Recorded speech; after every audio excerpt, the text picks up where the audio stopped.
बुद्ध, संत गुरु रविदास जी, संत कबीरदास जी, गुरु नानक देव जी, ज्योतिबा फूले जी, सावित्रीबाई फूले जी, फातिमा शेख जी,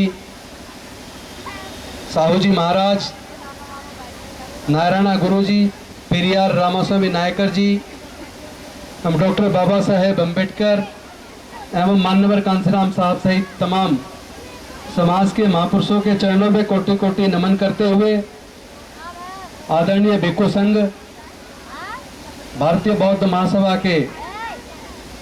BSI के राष्ट्रीय अध्यक्ष राजरत्न अम्बेडकर जी, सारे दिल्ली के हमारे बीएसआई के सारे पदाधिकारीगण, सभी श्रामणेर, उपासक एवं उपासिकाओं और आज जो धम्म दीक्षा ले रहे हैं, मैं उनको अपनी शुभकामनाएं देता हूं। कई बार लोग मेरे से पूछते हैं कि 2025 में 10 करोड़ लोग बौद्ध बनने वाले हैं, ये निर्णय तुमने क्यों लिया? और केवल 10 करोड़ लोग बौद्ध नहीं बल्कि पूरे भारत को बौद्ध में बनाने का जो संकल्प लिया है, ये क्यों लिया, इसके कारण क्या है और इसको सफल कैसे बनाओगे? जब लोग ये सवाल पूछते हैं तो मैं उनको 1 साल पीछे लेकर जाता हूं। अब से सही 1 साल पहले 14 अक्टूबर 1956, 14 अक्टूबर 2020 को मैं नागपुर की दीक्षा भूमि गया। नागपुर की दीक्षा भूमि में मैं डॉक्टर बाबा साहेब अम्बेडकर जी की तरफ, उनकी प्रतिमा की तरफ देख रहा था, तो अचानक मेरे मन में ऐसा एहसास हुआ, ये मेरे अपने मन के अंदर सवाल थे कि जैसे डॉक्टर बाबा साहेब अम्बेडकर मेरे से ये कह रहे हो कि भाई तुम मंत्री भी बन गए, समता सैनिक दल के राष्ट्रीय प्रधान महासचिव भी रहे, भारतीय बौद्ध महासभा के कार्यकर्ता भी रहे, लेकिन जो मैंने सपना देखा था भारत को बौद्ध में बनाने का, और 14 अक्टूबर 1956 को धम्म की दीक्षा लेने के बाद 1 महीना 22 दिन बाद वो निर्वाण को प्राप्त हो गए। महापरिनिर्वाण प्राप्त होने के वजह से वो जो सपना था भारत को बौद्ध में बनाने का, वो सपना पूरा नहीं हो पाया। तो ऐसा मुझे लगा जैसे डॉक्टर बाबा साहेब अम्बेडकर कह रहे हो कि तुम मेरी इतनी निकम्मी संतान कैसे हो सकते हो कि मेरे उस सपने को, जो मैंने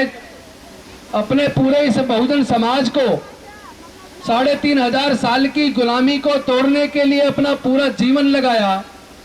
और लगाकर बौद्ध में भारत का जो सपना देखा, और मेरे इस पूरे त्याग तपस्या से तुम एमपी, एमएलए और मंत्री बन रहे हो, तुम जज, डॉक्टर, इंजीनियर, कलेक्टर बन रहे हो, आईएएस, आईपीएस बन रहे हो, क्या तुम मेरे इस सपने को साकार नहीं कर सकते? क्या तुम मेरी इतनी निकम्मी औलाद हो? तो मुझे तुरंत मेरे मन में इस सवाल ने मेरे मन को झकझोर दिया और मैंने वही संकल्प लिया कि डॉक्टर बाबा साहेब अम्बेडकर, हम तुम्हारी निकम्मी औलाद नहीं है, हम आपके इस सपने को, भारत को बौद्ध में बनाने के सपने को साकार जरूर करेंगे। और वहीं उसी दिन 14 अक्टूबर को 2020 में जब मैं दीक्षा भूमि से बाहर निकला तो वहां पर कुछ पत्रकार खड़े थे। उन्होंने मेरे से सवाल कर लिया कि आप यहाँ क्यों आए हो और क्या संकल्प करके जा रहे हो। मैंने अपना वहां आने का कारण बताकर वहीं मीडिया के सामने ये संकल्प दोहराया कि जो डॉक्टर बाबा साहेब अम्बेडकर भारत को बौद्ध में बनाना चाहते थे, आज मैं संकल्प लेकर जा रहा हूं 5 साल के अंदर 2025 तक 10 करोड़ लोगों को बौद्ध धम्म की दीक्षा पूरे देश ही नहीं पूरे दुनिया से हम दिलाने का काम करेंगे। और ये क्यों किया? ये इसलिए किया जब हम भारत के इतिहास को पढ़ते हैं और हम ये जानने की कोशिश करते हैं कि हजारों साल तक हमारे समाज के लोग गुलाम क्यों रहे? तो इसका जो जवाब मुझे मिला वो हिंदू धर्म शास्त्रों को पढ़ने के बाद मिला। हिंदू धर्म शास्त्रों में जहां जाति और वर्ण व्यवस्था जिस धर्म का आधार हो, जहां जन्म से कोई ऊंच और कोई नीच हो, जहां जाति जाति में एक ही तरह के जुर्म करने पर अलग अलग तरह की सजा का प्रावधान जिस धर्म के धर्मशास्त्रों में हो, जहां छोटा और बड़ा, ऊंच और नीच की भावना हो, जहां महिलाएं पुरुष की संपत्ति के रूप में दिखाई गई हो, जहां इस देश के बहुसंख्यकों के साथ शोषण को मान्यता प्राप्त हो, ऐसे धम्म में बने रहने से, ऐसे समाज का हिस्सा बने रहने से आपको जुल्म को बर्दाश्त करना पड़ेगा। जो लोग कहते हैं कि मेरे साथ जातिगत उत्पीड़न हो रहा है, जो लोग कहते हैं कि हमारे साथ शोषण हो रहा है, उन लोगों को इस बात को जरूर पढ़ना चाहिए जहां जाति और धर्म के आधार पर ऊंच नीच की भावना हो और शोषण को मान्यता हो। अगर आप वहां बने रहेंगे तो आपको शोषण को भी झेलना पड़ेगा। अगर आप इस शोषण से मुक्ति चाहते हो तो इसके लिए डॉक्टर बाबा साहेब अंबेडकर बुद्ध का धम्म देकर गए, जहां समता है, मैत्री है, भाईचारा है, न्याय है, करुणा है, प्रज्ञा है, शील है। तो अगर आप समता मूलक समाज की स्थापना करना चाहते हो,